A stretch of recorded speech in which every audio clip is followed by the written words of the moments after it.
1 assist, 12 shots on net, and a plus minus of -4. Who does this stat line belong to? And what does it have to do with how good the Montreal Canadiens have been playing? Well, you'll have to watch this video to find out. Welcome to Hockey Inside Out.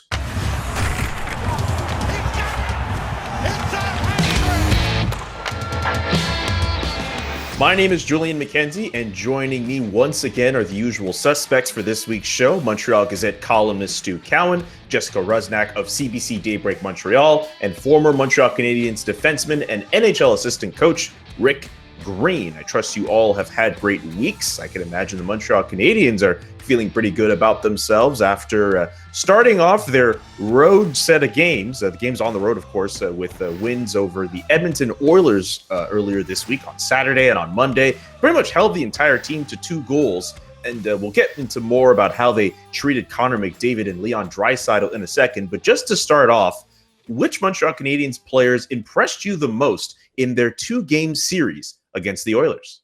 I have to jump in there and say look at the group of defensemen. I'm not going to take any one individual. I'm just going to highlight that group that made the opposition pay the price for anything they tried to gain in all areas of the ice surface. And man, oh man, those guys are playing really, really well and really a good group with a good mix, good chemistry, unbelievable size and physical play. And these guys, if they continue on this way, they're going to be very, very effective over the course of the year. I'll pick out one of those defensemen, Rick, Alexander Romanov. With all the hype leading into training camp and that, I'd only seen World Juniors and some little video clips of him. Didn't know much about him. Boy, has he looked good the first 3 games, playing with a confidence and just so much fun. I mean, his interviews have become must-watch Zoom conferences. Just he's so funny as he's trying to learn English, and he just seems like he's having so much fun. Coach Julian talked about how all the players love him. He scored that first goal. You could see how happy all the players were. And as you mentioned, Rick, that physical presence. I mean, he's bigger than I thought he was. He plays really physical. He's good on his skates, and again, that confidence is something that I don't think you can really teach. Either a young player has it or he doesn't, and Alexander Romanov has a lot of it. And boy, he's been a lot of fun to watch the first 3 games.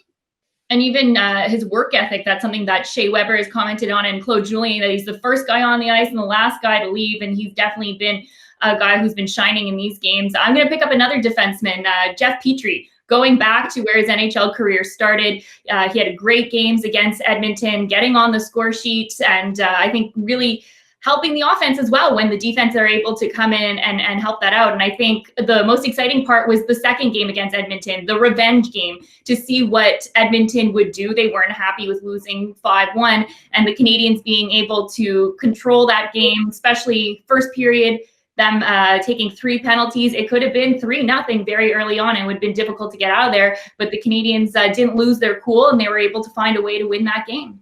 Also, Joel Edmondson, Joel Edmondson looked rough that first game in Toronto. He looked slow, and I was figuring, oh boy, once Connor McDavid plays against him. But Edmondson, adjusting to a new system, he really picked up his game. Solid penalty killer also. So as Rick, as you said right off the top, that big, strong, and mobile defense has really made a difference. And you have to give full credit to both goalies. I mean, you look at the timely saves that these guys have been able to come up with to settle the team down when there are a few breakdowns in the defensive zone. They've been able to find a way to stop the puck and allow them a little breathing room and get their act going on the offensive side. So, Allen and Price, great performance by these guys, and they have to continue. It's going to make a big difference, obviously, in those tight games. A lot of praise for the defense. A lot of praise should also go to their penalty kill as well. They were a perfect 10 for 10 killing penalties against the Edmonton Oilers.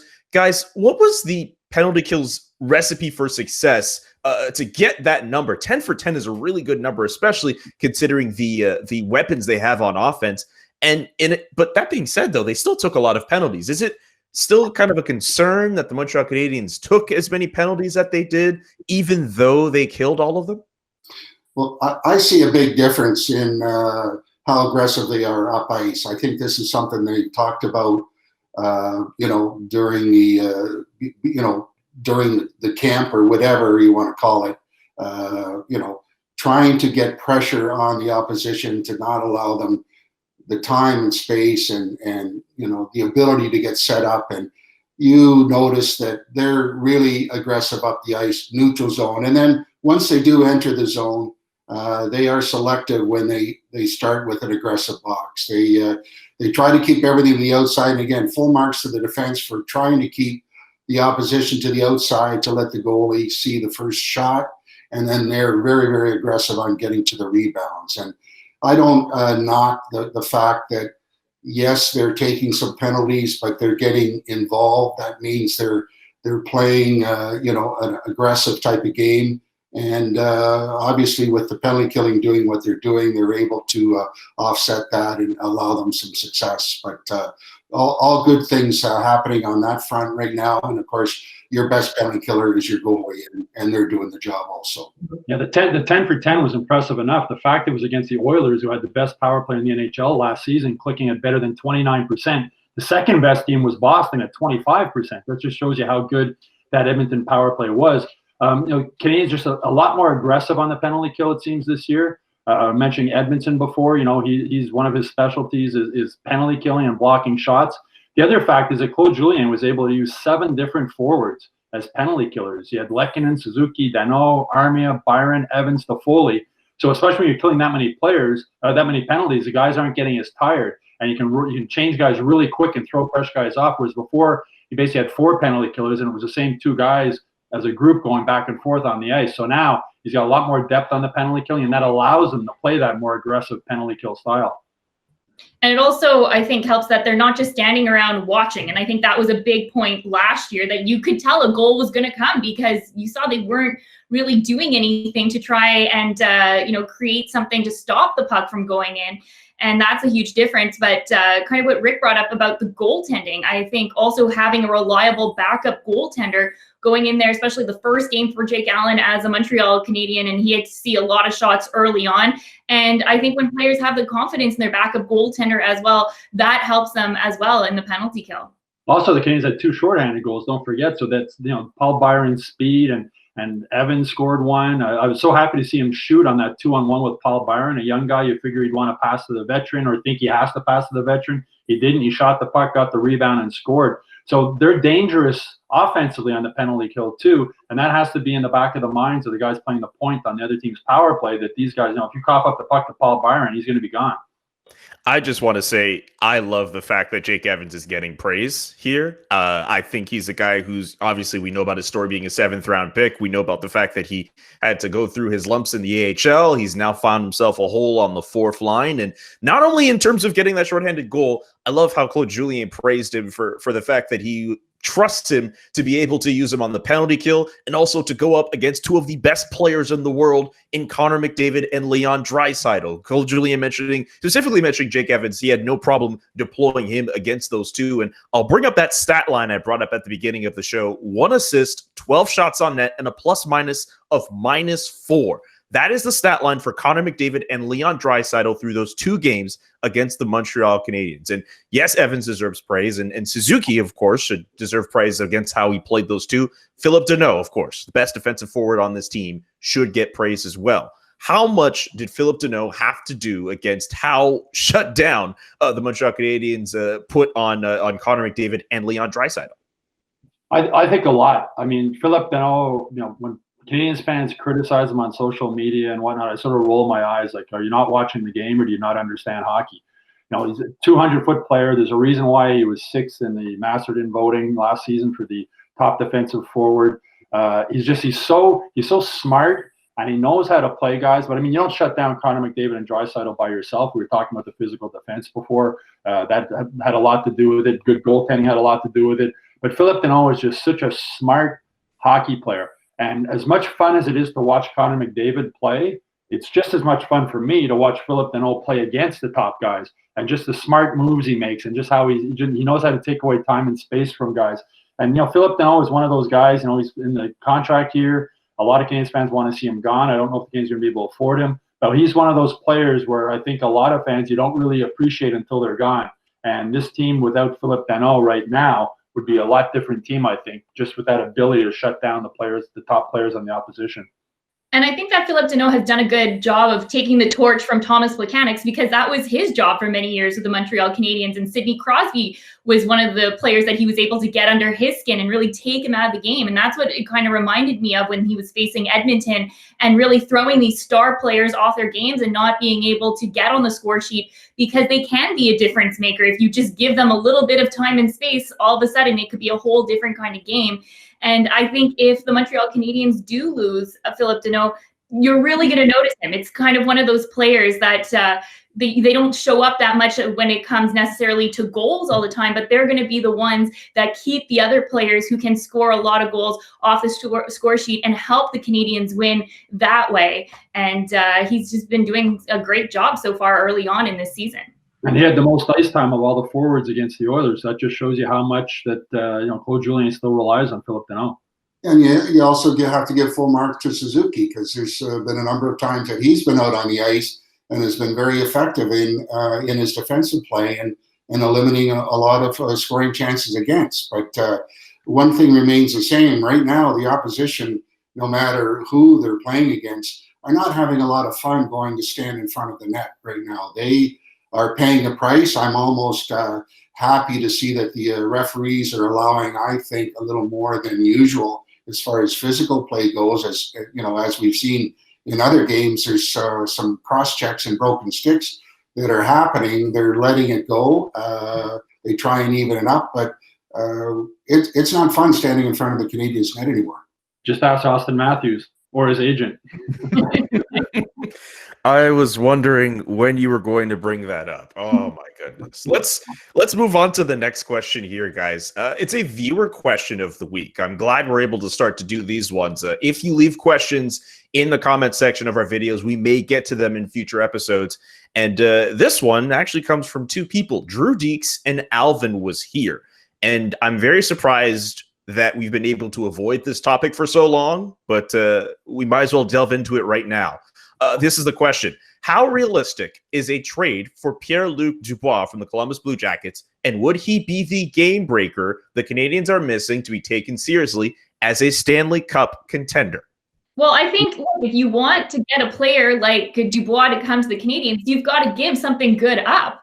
And right now, who will you give up? The Canadiens have finally seemed to have a team that has depth, have a lot of players, as we were mentioning, just even the fact the penalty kill, that they have so many players that they could look down to the bench and throw onto the ice. And then coming up with the prospects, Cole Caulfield, he's having a great season. So you have to say, yes, it's great to have that player, but who are you willing to give up? And then will it be a situation like, for example, Sergachev and the Drouin trade, and everyone saying, look at that, or even go back to the McDonough trade, that people were saying if we only held on to him and had him on Montreal, it would have been completely different. And I don't think now is the time to give up some good assets for Dubois. Yeah, Columbus would want Suzuki and maybe something else. If not Suzuki, they're going to want Kotkaniemi and something else. That's a big price to pay. We were talking about Phillip Danault earlier. Dubois last season had 18 goals and 49 points. Danault had 13 goals and 47 points. The previous season, Dubois had a big year. He had 27 goals, 61 points, but he was playing with Artemi Panarin. Panarin wasn't there last year. Dubois' game fell off. So it's a big price to pay. And when you look at it for a guy who had 2 more points than Phillip Danault last year, Dubois' ceiling is obviously high. Number 3 overall draft pick. Marc Bergevin wanted to try and move up in the draft that year to get him. He wasn't able to. There's definitely, Bergevin has interest. The fact that he's a local boy makes that interest even more. But for me personally, I think the price would just be too high. And we've seen through the first 3 games this season what the Canadiens have been able to do with the depth they have right now. And I think you just roll with what you got for this point, because I think the price is just going to be too much. And also you have to take into consideration the salary. He's making $5 million a year. How is that going to fit? And, how would they ever be able to accommodate something like that in their roster without, moving a lot of pieces? And, it would be great to have a guy like that, big 6'3" guy that averages the last 3 years of 50 points a year. Everybody would like a guy like that. But how much is it going to cost the organization to get a guy, and how they're going to make it work into their salary structure? And Tuck can be about the same size, and can he become the same type of player? We're not certain yet, but it's a big risk, I think, to give up a lot. And as Rick, as you said, you got to clear $5 million in salary cap space. I mean, some people have mentioned maybe Paul Byron. I don't know if Columbus might want a Jonathan Drouin with his $5 million salary to go play with Max Domi, his old buddy. So there's so many things, and with the salary cap world today, it's not just a player for a player trade. There's money involved all the time too. So you bring him in, you got to get rid of $5 million somewhere. Okay, but imagine a world where, fine, the Columbus Blue Jackets won't get Suzuki, but they get Kotkaniemi instead. Imagine you were all GMs here. Are you more likely to make a trade for Pierre-Luc Dubois if all you have to give up is Jesperi Kotkaniemi plus, as opposed to just giving up Suzuki and plus? Because I find a lot of people have said, at least online anyway, that they want no part of a deal that involves Nick Suzuki and Alexander Romanov. But what if the deal involves a Jesperi Kotkaniemi, a center who knows what his ceiling is? I think he'll be a middle of the lineup player at this point, but Kotkaniemi is still a third overall pick and a big center. Would you guys be more likely to trade for Dubois if it involved maybe Kotkaniemi, Caulfield, draft picks, but just not Nick Suzuki and Alexander Romanov? But the $5 million comes in also. Doesn't Kotkaniemi for Dubois 1-for-1? Sure, with a prospect, I'd do it. Dubois is more of a proven thing, but again, you got to find $5 million going somewhere, and that $5 million has to be somebody that Columbus wants. I've heard talk about Byron and Mete.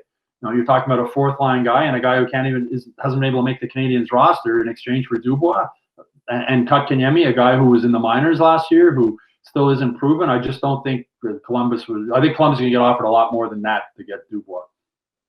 And I think you have to keep the conversations alive. I mean, like anything in negotiation, you start with high stuff as far as players, exchanging players, and then you come down to, okay, well, maybe we can make this work with a couple other guys, salary. There's many ways to skin the cat, as they say. But the bottom line out of all of this is like we mentioned, is financially, with the way that the league is run with the caps, you got to be really careful. And if you want to do something, it better be a good move. And I think it would be a good move, but at what cost? And you got to remember the world we're living in right now. We're in a pandemic. It'll be very difficult getting players to and from the US and Canada and dealing with all that extra stuff that goes in it right now. So, it might not just be the ideal time because of that as well. Yeah, 2 weeks. I mean, coming from the States, you wouldn't have them for 2 weeks. And the way the schedule is, that's 6 games, which is more than a tenth of the season. So that you're right, Jess. That has to factor into it also. Yeah, I think I don't want to say that's arguably the biggest factor here, but could you imagine a trade going through and the Canadiens don't have him for 4, 5, 6 games and say they lose all those games? That would be a terrible thing to happen for them. And you don't have the guys you give up either. Nope. That's true. Fine. The other team may have that problem, but considering where those players would end up going, it's a bit of a tough sell for them. Let's get into our final question here. Heading into yesterday's game against the Vancouver Canucks, the Montreal Canadiens were 4th last in the NHL in faceoffs. Hey, wow, a negative with this Montreal Canadiens team. I'm sure Brendan Kelly will like that. Will that catch up to them eventually, and what can they improve in the faceoff dot? The only way you improve in the faceoff dot is experience. And they have 3 young centers, so they're going to struggle. Suzuki won 4 of 14 faceoffs the second game against Edmonton. That's 29%. Obviously, that's not very good. On the bright side, Kotkaniemi went 6-3. So that's a sign of improvement. Jake Evans won a big faceoff that led to Romanov's first goal. So it's just going to be repetition and practice. The good thing is they have Philip Deneau, one of the best centermen in the league, who has taken the kids under, as he calls them, my kids. As I said, now you call him. So as he says, I've taken my kids under my arm, he said, and he's been working with them after practice and that. So it's going to be a gradual process. The thing is, Deneau's going to basically have to take all the big faceoffs right now. Unlike last season, when they had 2 guys who could win those big draws. But again, it's just going to be practice. And Jake Evans spoke about that a little bit earlier this week when he said, practice, repetition, learning different tricks, with Deneau giving them little tricks. So for the Canadiens, you hope it will improve moving forward, but it's just going to take some time. And so far, it hasn't hurt them. So I prefer the Fresh Prince of Bel-Air nickname Uncle Phil instead of Bubba Phil. Guys under his wing. But it's like Stu said, that it's just going to take time. And I think maybe having a shorter training camp, no preseason games, as well as another factor coming in, because you hit the ground running right away with these young players. And hopefully, you know, when you see 10 games, 15 games, and you kind of hit more of those milestones, that could be an area of the game that is able to improve over time. And it's interesting too when you see that the matchups at center, depending on, you know, who you're playing against. Some guys have more difficulty against opposition centermen than other teams, and we're seeing, you know, multiple games being played, and we're seeing maybe a weakness in the face-off circle because they're having trouble facing off against Edmonton centermen. So that can change pretty quickly, as you know, now as they move to Vancouver, you've got a different set of players involved, and that type of statistic can turn around as quickly as it goes down. Yeah, and as Kotkaniemi gets bigger and stronger, he's going to continue to get better in the face-off circles also. You know, strength has a lot to do with winning face-offs also. Big shout out to Jess for the Uncle Phil reference, by the way. That did not go unnoticed by me. That's pretty much going to do it for this week's episode of Hockey Inside Out. If you have a question you'd like to see our panelists discuss, please add it in the comments section below. Visit hockeyinsideout.com to check out our full episode and join the discussion.